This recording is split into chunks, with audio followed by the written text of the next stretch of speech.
ముందు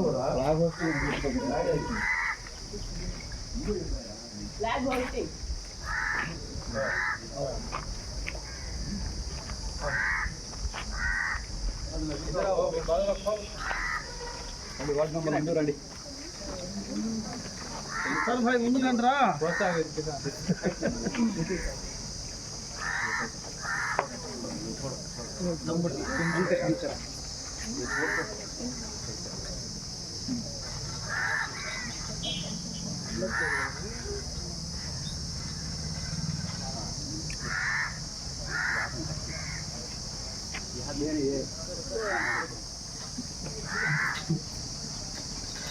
Flag salute.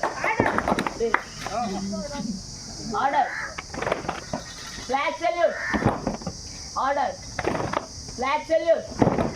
Order.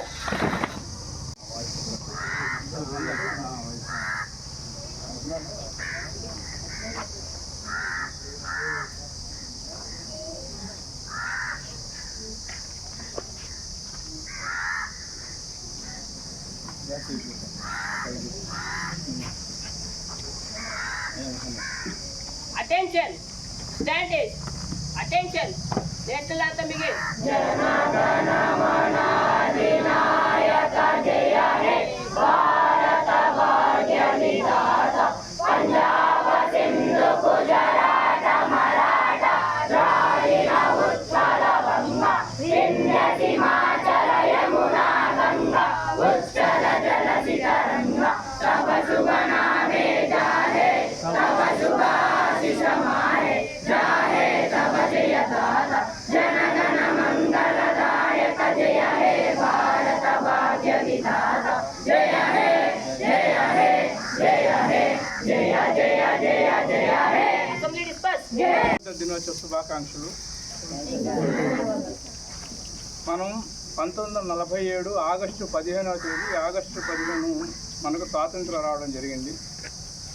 ఈ స్వాతంత్రం రావడానికి ఎంతోమంది త్యాగవీరులు త్యాగ ఫలాలన్నీ కూడా మనకు అందరికీ తెలుసు. గతంలో మనకు రాచరిక ప్రభుత్వాలు ఉండేవి. అవన్నీ కూడా చట్టబద్ధమైన పరిపాలన లేదనే ఉద్దేశంతో అవి అందరూ కూడా ప్రజలందరూ బానిసలయ్యి చాలా ఇబ్బందులు పడ్డారు.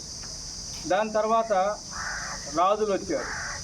రాజుల పరిపాలన 16వ శతాబ్దం నుంచి 18వ శతాబ్దం వరకు ఉండింది. తర్వాత 18వ శతాబ్దంలో బ్రిటిష్ పరిపాలన మనకు కొనసాగింది. బ్రిటిష్ పరిపాలనలో మనం అందరం కూడా చాలా ఇబ్బందులు పడ్డాము, అనేక కష్టాలు పడ్డాము. బానిసలై ప్రజలు అందరూ కూడా ఇది పరిపాలన సక్రమం ఎంతో కష్టపడి యుద్ధాలు చేసి క్విట్ ఇండియా ఉద్యమం, ఉప్పు సత్యాగ్రహాలు ఇవన్నీ కూడా మనం చేయడం జరిగింది. చివరికి మనందరూ కూడా ఎంతోమంది మనకు జవహర్లాల్ నెహ్రూ, గాంధీ మహాత్ముడు, నేతాజీ సుభాష్ చంద్రబోస్, భగత్ సింగ్, రాణా ప్రతాప్ సింగ్ ఇలాంటి ఎంతోమంది అమరవీరులందరూ కూడా ఈ త్యాగానికి మనకు ప్రతీకగా నిలబడి మనకు స్వాతంత్రం సంపాదించడానికి ఎన్నో రోజులు పట్టింది. కాబట్టి అప్పటి నుంచి కూడా భారత రాజ్యాంగం ప్రకారంగా అందరూ నడుచుకోవాలనే ఉద్దేశంతో ప్రజాస్వామ్య పద్ధతిలో ఎన్నికల ఓటింగ్ పద్ధతిని మనం ఎన్నుకోవడం జరుగుతుంది. ఇప్పుడు మనకు 47 నుంచి ఇప్పుడు 24 వరకు 78వ స్వాతంత్ర దినోత్సవ వేడుకలు మనం జరుపుకుంటున్నాము. ఈ జరుపుకోవడానికి కారణం ఇవన్నీ కూడా మన స్వాతంత్ర దినోత్సవం సందర్భంగా చేసిన త్యాగవీరుల ఫలంగా మనం ఈ ఆగస్టు 15 గుర్తుంచుకొని అదేవిధంగా మనకు జనవరి 26 కూడా జరుగుతుంది. కాబట్టి స్వతంత్రం వచ్చినప్పటి నుంచి అదేవిధంగా రాజ్యాంగం రాయబడినప్పటి నుంచి మనకు భారత రాజ్యాంగ నిర్మాత డాక్టర్ బిఆర్ అంబేద్కర్ గారు రాజ్యాంగంలో చట్టబద్ధమైన పరిపాలన ఉండాలనే ఉద్దేశంతో న్యాయం, చట్టం, ధర్మంగా మన పరిపాలన సాగాలంటే మన ప్రజలందరి ముందు ప్రజాస్వామ్య వ్యవస్థ మనకు అవసరమని గుర్తించి రాజ్యాంగం రాయబడ్డారు. ఈ రాజ్యాంగం వచ్చినప్పటి నుంచి కూడా ప్రజలందరూ రాజ్యాంగానికి అనుకూలంగా నడుచుకోవాలి. అంతేగాని రాజ్యాంగానికి విరుద్ధంగా మనం ఎవరైతే పనిచేస్తామో వాళ్ళని మనకు దోషులుగా నిర్ధారణ చేయడం జరుగుతుంది. కాబట్టి ప్రతి ఒక్కరూ కూడా రాజ్యాంగానికి అనుకూలంగా మనం నడుచుకోవాలి. దానికి మనకు రాజ్యాంగంలో రిజర్వేషన్ పద్ధతి, అదేవిధంగా మనకు అనేక సదుపాయాలు సౌకర్యాలు అన్నీ కూడా చట్టబద్ధమైన పరిపాలన సాగించేందుకు ప్రభుత్వం కల్పించింది. అప్పటి నుండి కూడా మనం ఈ రాజ్యాంగానికి అనుకూలంగా మనం విధి నిర్వహణలు, మనం ఉద్యోగ బాధ్యత కానీ, చదువులు కానీ, విద్య, వైద్యం అన్నీ కూడా అన్ని విధాల ప్రజలు ముందుకు వెళ్ళాలనే ఉద్దేశంతో ప్రభుత్వం మనకు రూపకల్పన చేసింది.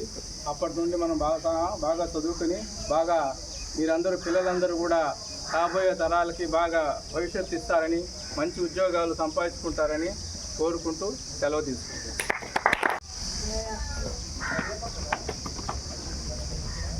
చాక్లెట్లు ఇచ్చారా?